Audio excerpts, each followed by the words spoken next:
G'day, Ian. Final game of the year, obviously. I mean, does it feel like you're 15 games into a season? Does it feel like it's been a bit of a slog?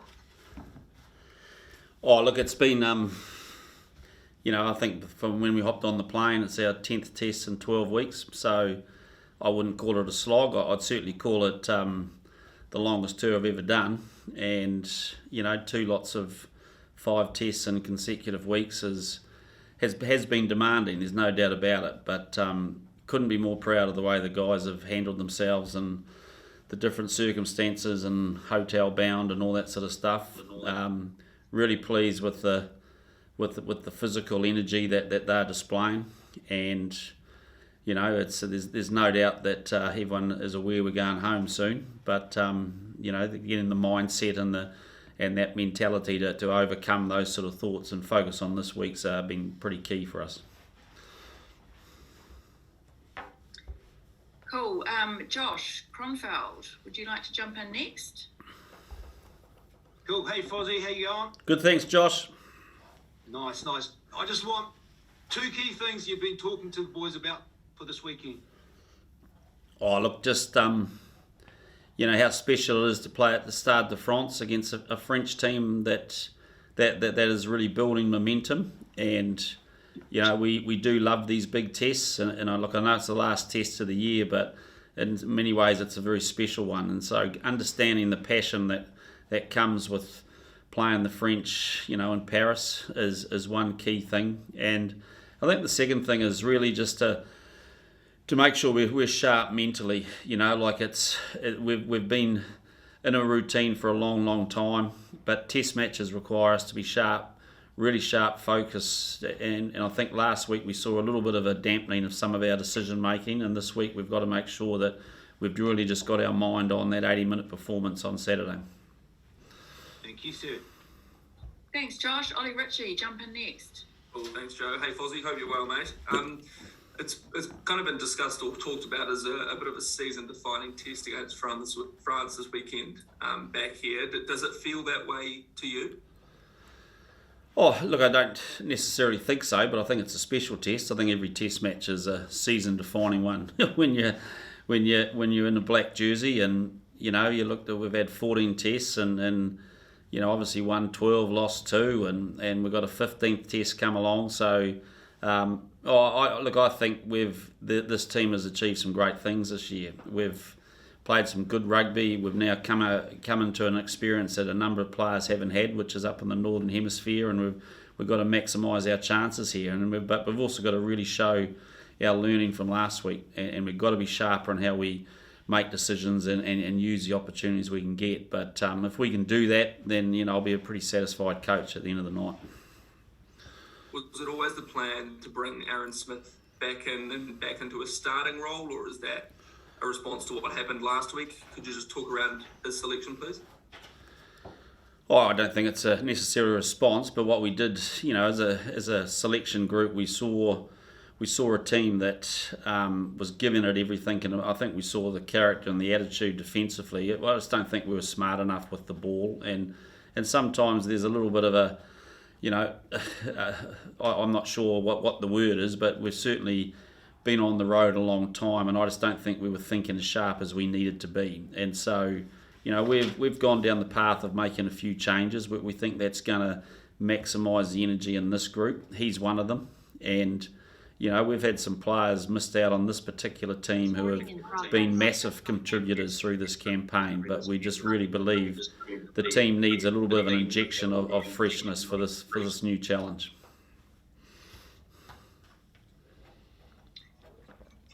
Awesome. Jump in, Mark Hinton.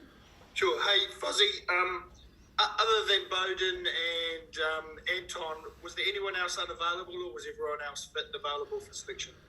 Well, look at just Angus Tarval. He was not quite there. He wasn't too far away, and he's rehabbed really well, but just not quite there. Okay, and just in terms of you've made a half a dozen changes there, and there are some fresh legs there for you. I mean, how important do you think that's going to be, the freshness, the likes of Sam, Quinn, Dane, Aaron? How important is that going to be this week for you guys, do you think? Oh, I think it's vital and it's this will be in this particular block. It's our 5th test in a row, and before that we've had another 5 tests in a row. So I think when you look at the way that we've managed guys, it's been like I've said it before. It's a very unique season that it was very hard to actually just settle on one group of players and run them through the whole program, because the schedule and the itinerary and the circumstances made that impossible. So how we've injected freshness into the group has been key through this campaign, and delighted with the depth. But I think for this game here, we really felt that the team just looked a little bit off the mark last week, and bringing some fresh legs in is exactly what we need. And I think we've seen that injection of I guess mental freshness come through this week. Cool. Who'd like to go next? And we'll go back to people who've got another question. Okay, Tom, jump in again. Thanks, Joe. G'day again, Ian. I just wanted to ask, was it tougher sort of selecting the team this week and also actually announcing it to the squad, knowing that sort of any of those players who miss out this week obviously don't get another opportunity this year, and knowing it was sort of the last chance for them to play? Oh yeah, good question, Tom. I think the last week's always the toughest, and those Monday night conversations or Tuesday conversations aren't very pleasant as a head coach, but and particularly when we're making a number of changes with guys that have sort of put so much into this tour and so much into this campaign, but we just felt that we needed to go with the fresh bodies. So I think that they're never easy, and everyone's highly competitive. They want to play, but to be fair, the response has been, they go from bitterly disappointed to just, well, what can I do for this team? So again, the response has been outstanding to that. Awesome. Just one last one. Last week, obviously, Tupou and Finlay were on the bench and didn't get used. I don't think it's really been discussed much. Was that pretty much just circumstances with Ireland sort of controlling the game, and obviously presumably be hoping you're not in a situation this week where you can't roll out the bench given the big workload some of those guys had last week? Yeah, I think you saw, if you followed us through this campaign, we've basically used our bench generally very early, and we've often gone into the last 12, 13 minutes with no one left on the bench. This last week, we just felt that, we had 2 old heads at lock who we felt were really important, and when we did get an opportunity, we felt we just needed some old heads in there to really take it. And I think, TJ, particularly from a defensive perspective, and that was largely what we were doing, he was making a huge amount of tackles. And when we lost Bodie and Anton early, it meant that if we lost another back, TJ was probably going to have to cover every other back position. So we got into a very unique situation. So that's the only reason. And every game's unique. You don't go in with a set strategy, but I think if you look at the way we've handled our bench, we've proven that we go to our bench regularly quite early. Cheers. Thank you. Good luck. Thanks. We'll go Thanks, to Tom. We'll go to Lynn and then Liam, and back to you, Mark, for another question, and then Nick Heath. Hi, Ian. Quintin II, he's come a long way since that turnover in the last minute against the Springboks, and now appearing in this game. What's impressed you about the way he's approached his whole season? Oh, first year All Black, young, trained hard, still got a bit of a spark to him. Like, it hasn't, coming into the environment hasn't overawed him, but it's he's shown massive respect to learn the role and to contribute. And on the park, generally, he's excited with some of the challenges we've put him in, and hard runner. Runs good lines, good over the ball, an enthusiastic chaser. So he does a whole lot of good things about the game. He's obviously learning, and this is a massive test for him, isn't it? But it's we've got a lot of faith in him, and he's been with us now. He knows our ways, and really confident that he'll have the temperament to deal with this occasion. And it is a big test because their midfield's generally seen as one of their stronger points too. Yeah, well, that's right. So, great way to learn, isn't it? Okay, thanks, mate. All the best. Cheers. Thanks, man. Okay, Liam, jump in. Hi, Foz. Just at the other end of the spectrum with a guy like Sam Kang, what have you made of his comeback? And, it's been, I guess, pretty cautious, but coming back to start here, I guess, nice to turn to a bit of experience. Yeah, look, we have been cautious. He's been cautious, but it's been a very considered approach through the medical staff. We weren't tempted to rush him back in because we just felt that he was out for a significant time period as a major injury, major surgery, but delighted with his effort at training. He hasn't held back. He's hoed into stuff. He's been working really hard with Dalton and Artie, the other sevens, and is contributing to that group. And it's been in some ways made a little bit easier by the performances of Dalton. That's enabled us to bring Sam back at a stage where we just feel again an injection of his freshness into this team right now. We're really banking on the fact we can get a lift in our performance. And just France, I guess historically they've been highly unpredictable, but this sort of young team has been building for some time. What have you made of them, and where do you think they're at?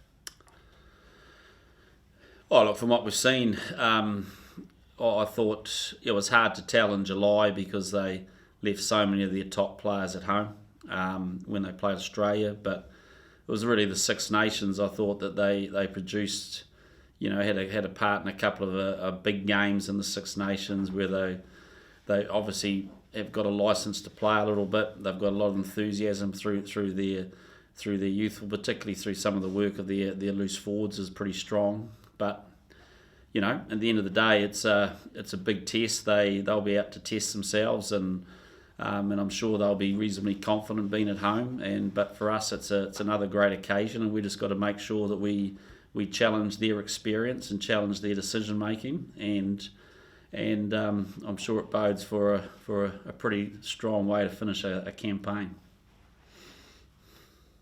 Cool. Thanks, Liam. We'll go back to Mark, and then we'll go to Nick Heath. Yeah, hi Ian. You mentioned those tough conversations.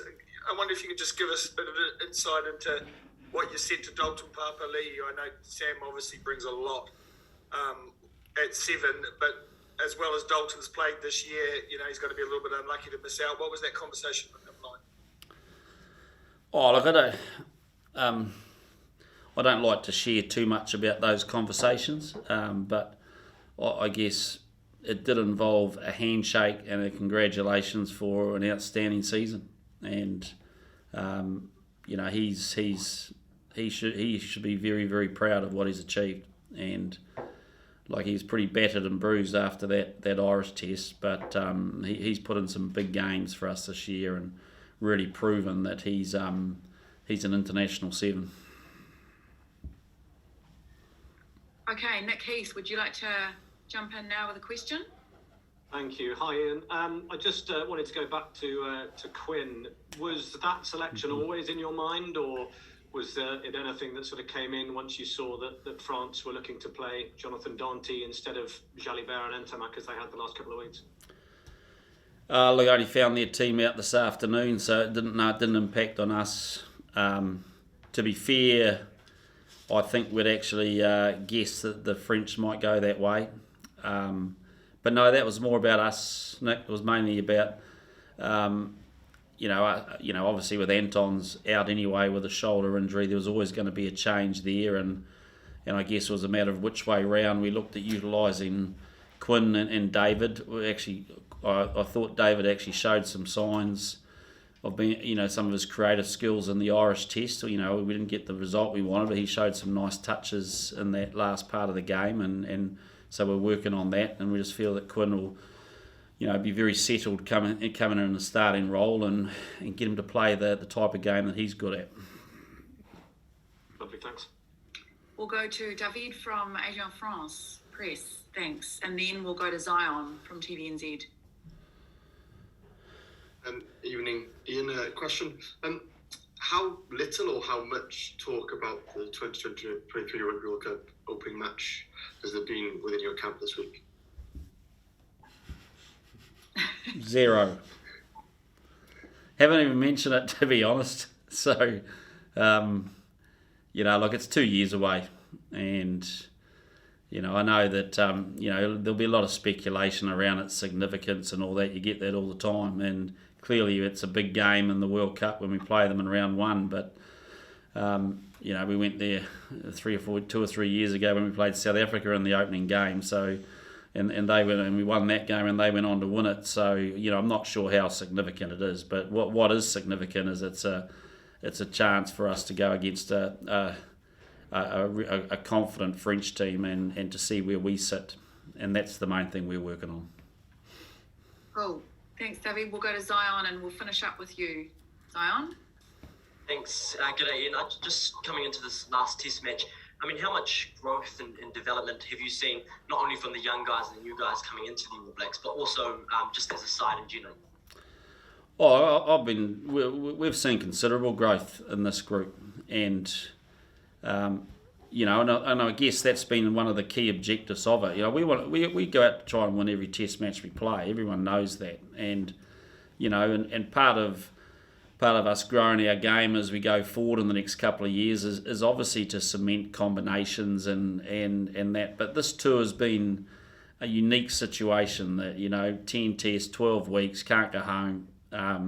We've had to have more players here to cover all the COVID scenarios. So we've actually have doubled up our objectives on this trip of making sure that we do use it to grow some depth. And we've been delighted. And I think you go through, like you look at our front row stocks, our loose forwards, we're growing good options in there. And there's going to be some really big decisions to make in the next 12 months in those spaces. But it's been a fantastic opportunity to do that, and really delighted with the way that I'd say everyone's taken their opportunities to date.